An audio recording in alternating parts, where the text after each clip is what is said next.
Hey everyone, miss you guys. I miss our face-to-face interactions. This is going to be a very poor substitute for that. But I'm just going to show you what you're supposed to know, remind you what we've talked about to this point, and maybe how it applies where we're at right now moving forward. So we've spent a whole bunch of time talking about a normal curve. And if you remember, that normal curve goes by a bunch of different names, a bell curve, a Gaussian curve. But we've said it's got three rules, and those rules are 100% under the curve. We said 50% on each side. And then we said that your Z-score gives you an area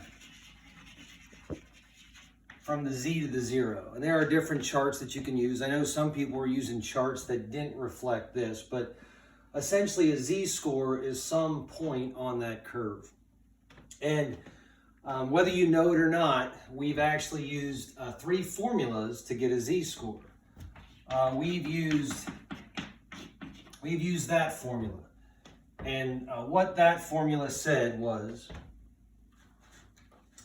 it said we have a small little sample. So maybe we've got 26 people in a class.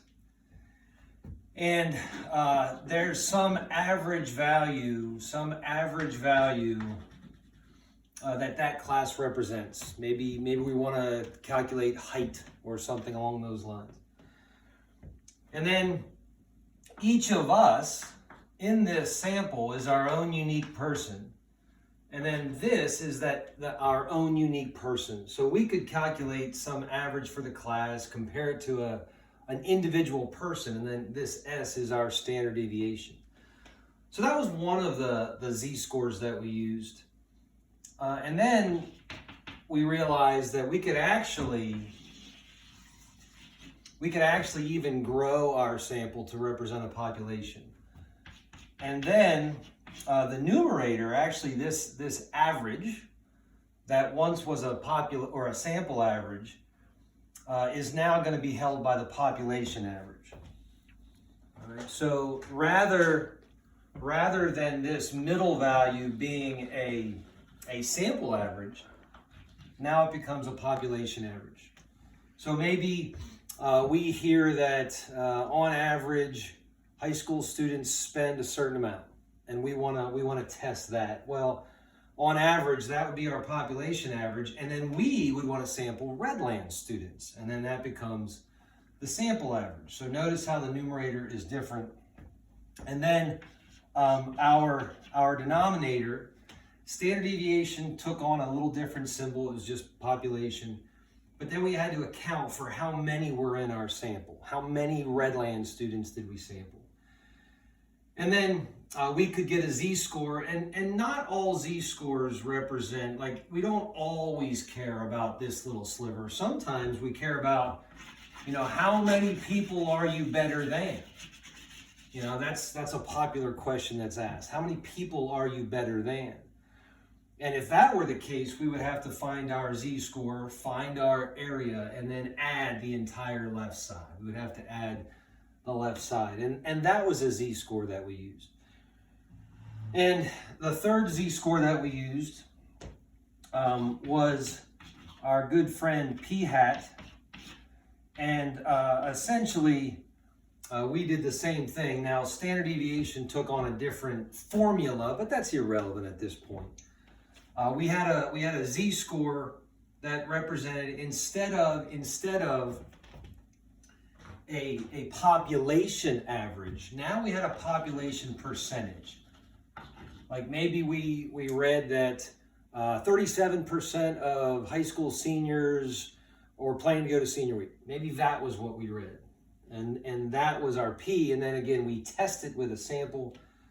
That's our p-hat. That's a sample percentage. Again, you get a Z-score. Maybe this time,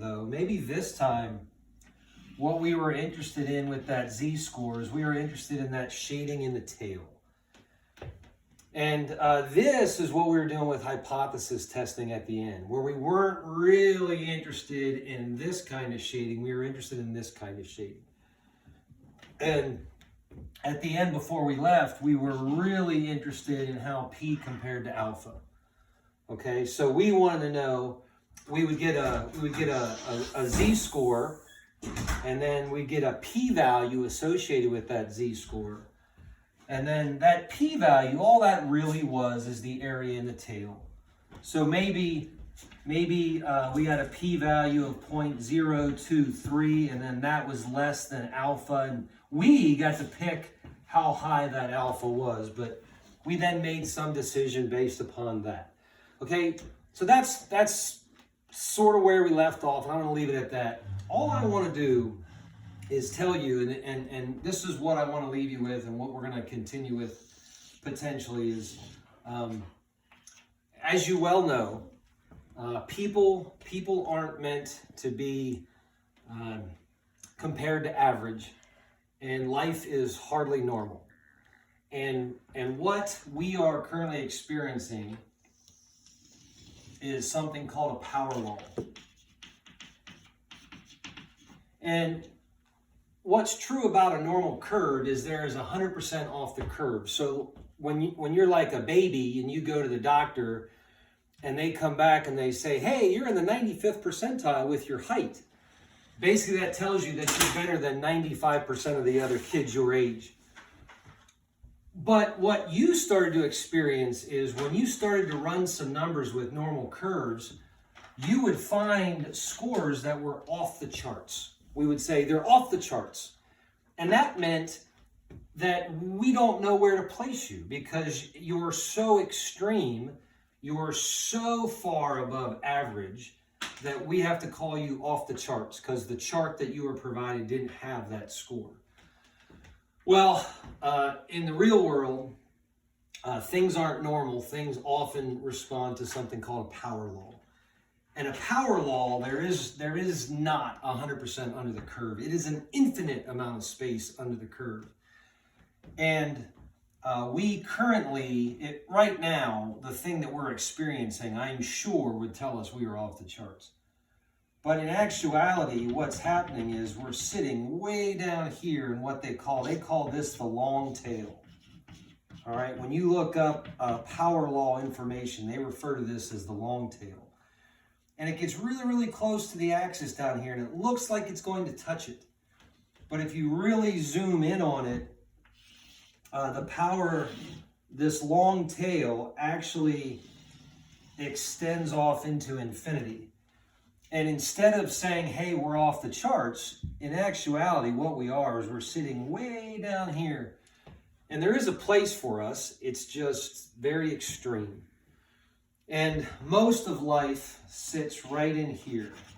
Right? This is where most of life sits when we're talking about wealth, or we're talking about variables that aren't confined to a certain limit. Like, you're never going to meet anyone that's 18 feet tall.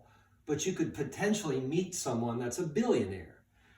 And that's what I mean, that when we're limited to things that are finite in their variables, we can call things normal.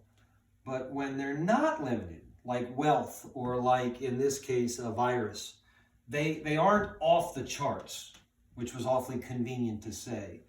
Rather, they're sitting way down here in this long tail, and it's just a really extreme circumstance, but circumstances that in fact do exist.